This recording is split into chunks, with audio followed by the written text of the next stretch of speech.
Today's COVID update is brought to you by Fulltech Systems, your technology center, where you'll come for the price but stay for the service. And we're back, and we're moving into our final conversation for today, where we are getting the conversation going about HIV response in the time of the pandemic. We're joined by the Executive Director of the National AIDS Commission, Enrique Romero. Good morning. Good morning.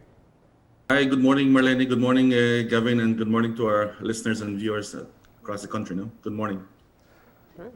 So, COVID-19, of course, has affected all sectors of society in all sorts of different ways, and of course, it has affected the response to HIV in the country. So let's start by talking about where we are today, currently in our response and the allocation of resources for fighting the HIV and AIDS in the country and the work of the Commission. Okay, thanks again, Gavin. And it's always a pleasure and grateful for the opportunity to share with the general population the statistics and the status of the HIV response in Belize. No? Yeah. Latest figures for 2019 have that there's an estimated 4,900 persons living with HIV and AIDS in the country. When we look at our work and the work of the national response, we compare it to, we look at it we represent it in three pillars. The first pillar being persons diagnosed, the second pillar being persons on treatment, and the third pillar being persons with viral load suppression.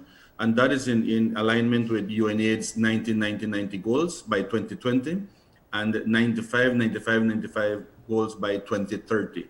So when it comes to Belize, when you look at the first pillar, we have an estimated 4,900 persons living with HIV and AIDS. Of that amount, we can safely say that there's about 60% of those persons have been diagnosed and know their status, which is not where we want to be, because like I said, by 2020, we should have been at 90%, and we're barely at 60%, which means that we have a big gap of persons who it is estimated are living with HIV and AIDS and who do not know their status. And that's not good, because then there's the high potential and risk of transmission and not knowing. When we look at the... Let me get in there, because that's one of the questions that I had. There's an active campaign that is ongoing throughout the year to tell people to get tested for HIV. I'd imagine that since the start of the pandemic, you missed some of the big days where you used to have public testing. Where are we with the current testing status for the population in the country? Marlene, you bring up an excellent question that has been, we have been battling with in terms of trying to find the answer. When you look at studies such as the mixed study and behavioral study that have been done recently in the past, when it comes to knowledge of HIV and AIDS, you have 96% of the population having heard about HIV and AIDS. You have a high percentage of those persons knowing how HIV is transmitted, knowing how HIV is prevented. The problem we're grappling with is transferring or translating that knowledge into behavior change. When you look at the statistics, you look at the young people having reporting 7-8 multiple sex partners, engaging in sexual risky behaviors, not using condom correctly and concisely. So that is one of the biggest issues that we are really grappling with in terms of translating that knowledge and that communication into behavior change. Because like you said, we have had from the past, 10 years campaigns. For example, in 1 year we had a campaign called the Bring a Man campaign, whereby we teamed up with the business community and we provided some tokens to persons that, for men who came to get tested and for persons who brought the most men at a time to get tested. Yeah. And even overall, when you look at the overall figures from the Ministry of Health, you have 40,000 HIV tests done yearly. More women are tested than men, but when you look at the final figures, it's more men being infected, testing positive than women.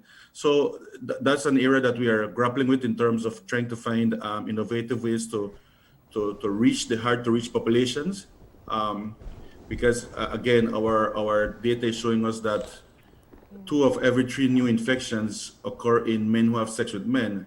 So that's a population that is hard to reach, and that's a population that, in many cases, we refer to it as invisible or hard to reach. That's one of the new things that we are trying to, the changes that we're trying to make in the national response. No? When you look at the target of reducing transmission, do you prioritize having people know their status, or do you prioritize changing the behaviors of people? I mean, HIV by nature, because of how it's transmitted, it's private moments between people, and a decision that's made in that moment to figure out what the risks are in contracting the virus. So where do you put your priorities? Do you want people to just know their status so that they're careful when making these decisions, or you want people to be preventative across the board in contracting the virus? Well, behavior change, as you know, changes in behavior will not happen in the immediate or the short term or the medium term basis. That's a long term basis. That would be our outcome. So in the immediate, something that we have control over is ensuring that people get tested and know their status. So and as I mentioned earlier, that is the first pillar of the entire treatment cascade. So once we work in ensuring that people get tested, know their status, and then we link them to care in terms of reaching our second pillar, which is adherence, linking them to care and ensuring that they're on treatment, then we can also work on the final pillar, which is ensuring that they are virally suppressed. And once you are virally suppressed, it's similar to COVID, it's difficult for you to transmit the infection, and it's basically undetectable because the quantity or the number of the virus in your system is so low that it's basically undetectable. So in the immediate term, Marlene, to answer your question, we want to target the first pillar, which is ensuring that people are diagnosed, know their status, and they are properly linked to care. We have various layers of support to do so. For example, the Ministry of Health, which is one of our biggest implementing partners, they have adherence counselors, they have social workers that are responsible for guiding or assisting clients through the healthcare system. We have a new concept at the National AIDS Commission, the response through the Global Fund grant, which is the CSO hub. We have several small civil society organizations who are part of the national response. So what we did, we grouped them together, and they work under a CSO hub coordinator, and Belize is that coordinator. So in this current Global Fund grant, funds are disbursed to Belize, who then subcontracts to these small CSOs for them to be able to provide outreach activities to the hard to reach population. So there are various levels of support. But we need to start with the first pillar, which is ensuring that people are diagnosed and know their status, and then we go from there, linking them to the necessary care. You've been at the helm of NAC for a bit of time, and I want to ask you a very honest question. Do you think, how do you put into perspective the reluctance of the wider public to kind of face the HIV epidemic with the realities that it entails? Namely, the fact that people do engage in risky behavior. They have unprotected sex, they have multiple partners, may not use a condom each time, and that they're populations of people who, while I know people blatantly say, oh, they're homosexuals, they're actually people who are just men who have sex with men. It means they could still have sex with their wives, but they may have sex with men too. And these are all realities that make people uncomfortable when I say them out loud. How much is that a hindrance in being able to really tackle the issue? Well, that's and it's a good thing you mentioned that, because that is a great hindrance. I mean, like I always tell people, I like to go by what our studies and our data is telling us, and simply our data is telling us that 2 of every 3 new infections occur in men who have sex with men. And like you mentioned, when we talk about MSM, men who have sex with men, it's not gay people or homosexuals that we're talking about. You have men who engage in sex with other men for transactional purposes, for whatever purposes. So indeed, it's a hindrance. And what is even more of a hindrance is the whole issue of stigma and discrimination attached to it. We at the National Youth Commission have been, based on data, started championing the Equal Opportunities Bill, which looks at protecting 19 characteristics and protecting people from discriminatory practices.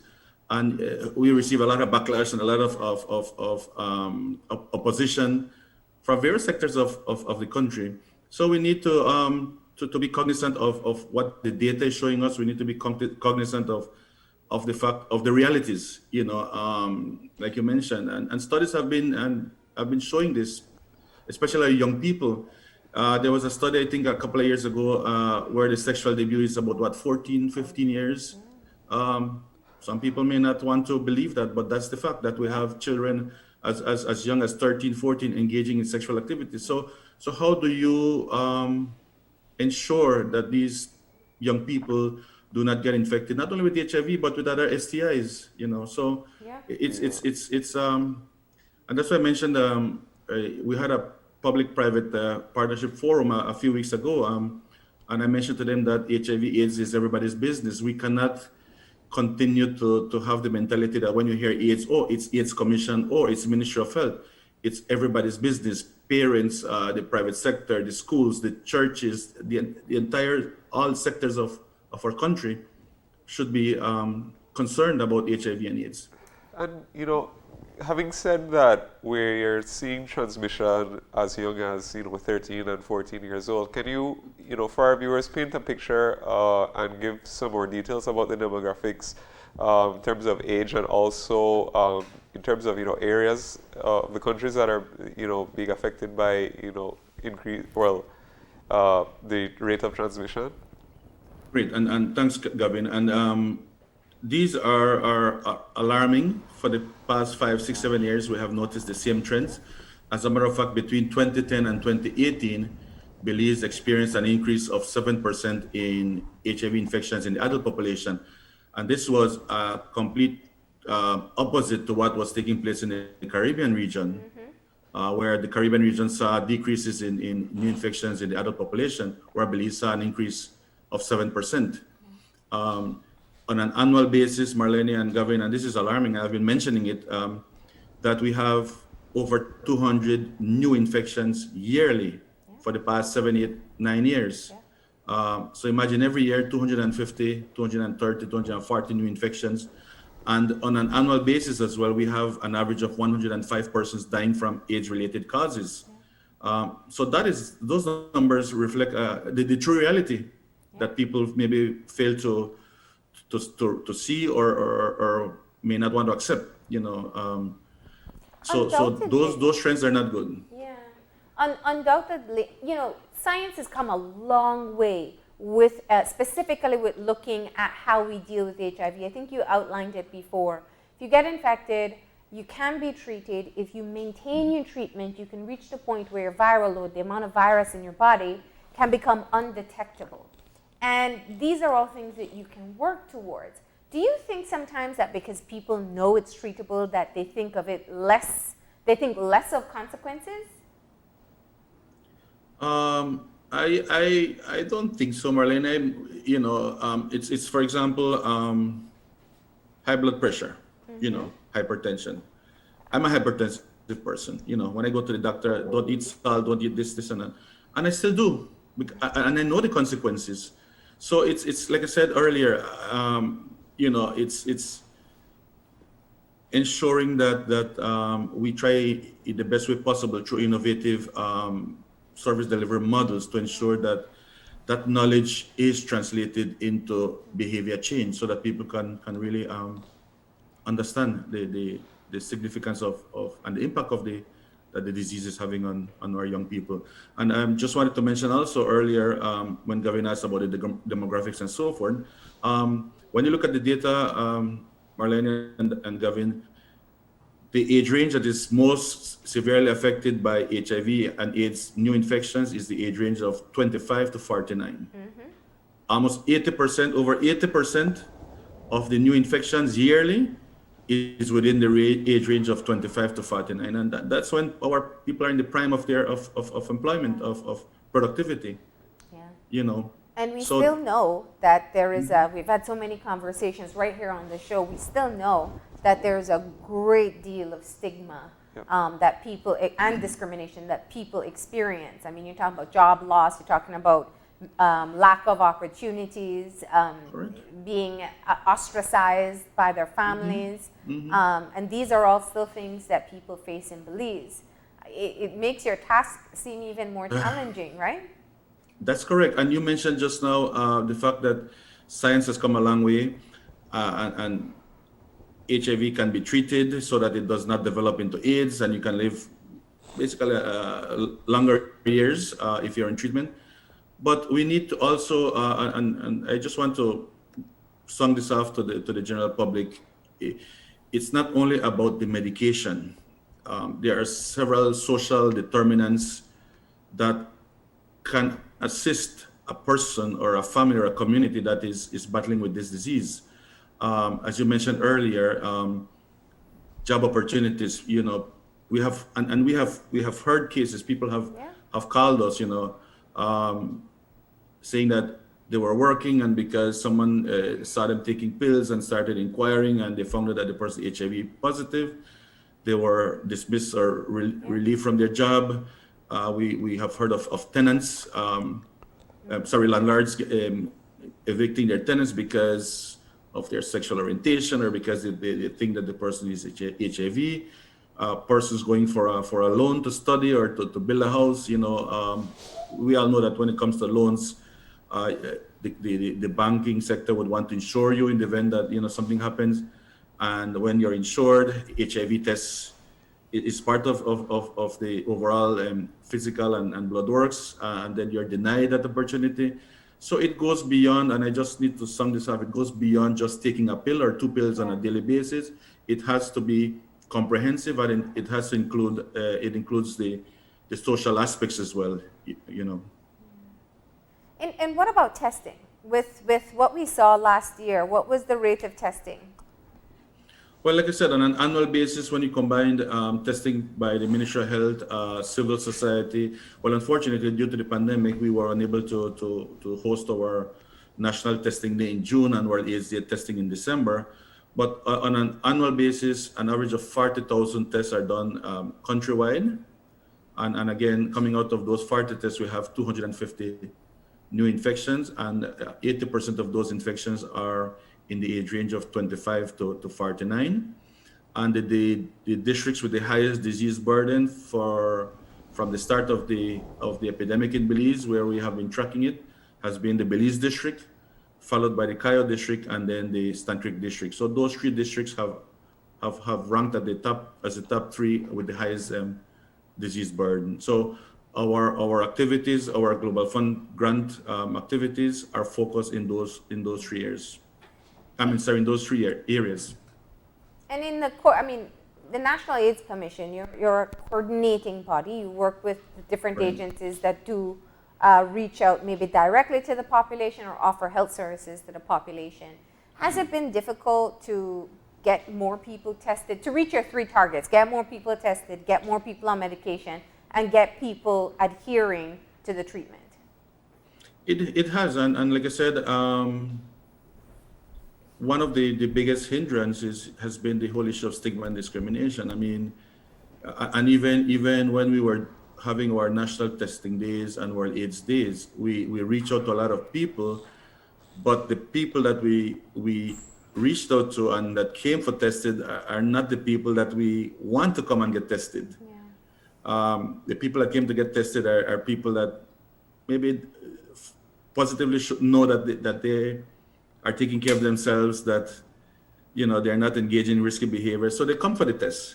So our positivity yield during these testing activities was low, and obviously the data is telling us that the new infections are higher in men who have sex with men, not in the general population. So I'm glad to say that currently there's a lot of work happening at the National AIDS Commission. I am so excited about the work because we are, in my view, we are changing direction. We are, that paradigm shift is taking place. We just completed our new National Strategic Plan for 2021 to 2025. And it's no longer only about HIV/AIDS and tuberculosis. We have included STIs, we have included viral hepatitis, so as to ensure that the services offered to the population is comprehensive and integrated. So you no longer go in just for an HIV test. You go for a full package of services. Also, we should start very soon our new funding proposal to the Global Fund. Last year we were allocated USD $3 million for the next cycle, which is from 2022 to 2024. So we're excited about that. We are using our NSP and translating the NSP into the funding proposal to ensure that we focus our intervention, we focus our investments in the areas that need critical attention. And I must say, those areas are men who have sex with men, young people, young girls, young women. Those are the target populations that we need to offer focused interventions. We're also exploring, Marlene and Gavin, new service delivery models. We can no longer continue setting up booths, the Central Park and all over the country and expect people to come and get tested. People that we want to get tested. So we're exploring innovative models such as HIV self-testing, which is already being piloted in the Caribbean region. I was going to ask, since you mentioned the Caribbean region, just how we're doing. This issue came back on the radar a few years ago for the Caribbean, that we were not making the progress. We collectively as a region were not making the progress that should be made or that's being seen in continents like Africa, in African countries. So it's been on the radar, but how are we doing compared to the rest of the region? Well, we continue not to do very well as a region. Our situation is a reflection of the region itself. However, you have a couple of countries that, like I said, are looking at differentiated service delivery models. You have Bahamas, Barbados, leading the region in terms of piloting pre-exposure prophylaxis PrEP, which is a medication for a person that is HIV negative but at high risk of being infected. They're looking at models such as HIV self-testing. They have done their assessments. They're looking at piloting self-testing. They're looking at maybe training lay workers or people from the community to be able to reach those persons who would normally not come into the clinic. They are also looking at assisted partner notification, whereby if I go get tested, I am given the necessary support that I can bring my partner along with me, whether it's a female or whether it's a male, but my partner to get tested as well. So these are things that will definitely, and I can guarantee you, will definitely start to be part of it's already part of our new strategic plan and will soon be part of our new funding requests with funding from the Global Fund. No? And can you talk a little bit more about perhaps some of the factors which also hinder people from getting tested? I know we've spoken a lot about stigma in society, but part of the presentation that you give also spoke about some other things such as domestic violence and other societal factors which contribute. So could you shed a little bit of light on those? Sure. Like I said, the whole issue of stigma and discrimination encompasses, quite a lot of other factors. The whole issue of gender-based violence. We again collaborate closely with implementing partners in the region, the Caribbean Vulnerable Communities Coalition (CVC), the Caribbean Regional Network of People Living with HIV and AIDS (CRN+). We have collaborated with them. And we currently have 3 civil society organizations, I believe it's UNIBAM, EYBM, and PETAL, who were providing capacity development and who were trained to be able to collect data and provide information to the shared incidence-based database for the Caribbean, SID. And Belize reported 189 cases of human rights violations. It was mostly geared towards data collection on human rights violations, and many of the human rights violations had to do with breach of confidentiality, physical harassment, verbal harassment, insults, So those three civil society organizations, collect that data and share that data regionally. So there's a shared incidence database for the region, and it shows us the picture in every country, no? And again, you cited during this pandemic, the gross violence perpetrated against women, against girls, even against men and boys, and unfortunately, not all of these cases make it to the media for people to see what is happening. But it's a reality, that domestic violence, gender-based violence does also affect the work of the national response. So like I said earlier, I believe we're going in a new direction, our new NSP, new funding requests, and we need to ensure that all hands are on deck. No, just a couple of weeks ago, we held our public-private partnership forum because we feel that it's critical to involve the business community. The Belize Chamber of Commerce and Industry, who sits on the National Youth Commission, have committed to being the liaising entity between the National Youth Commission and the entire business community. And we have started with them in terms of developing an HIV and AIDS workplace policy in alignment with ILO policies and procedures, as well as involvement from the Ministry of Labor in Belize. So that's also an important step. We want businesses to be able to provide safe zones, safe spaces for people living with HIV and AIDS, and to also provide education to their staff, so that the support mechanism is there. HIV in the workplace policy, I think, a couple of years back, where you kind of made the space friendly. Maybe there's a jar of condoms, some education tools around to help people make better decisions. Right. Let me ask another question in terms of an update. We had the issue, I think it was 2019, where there was a shortage of medication for HIV positive persons. Where are we now with that, and the quality and access for medication for people who are positive? Right. That has been also an ongoing challenge in terms of stockouts, and we all know that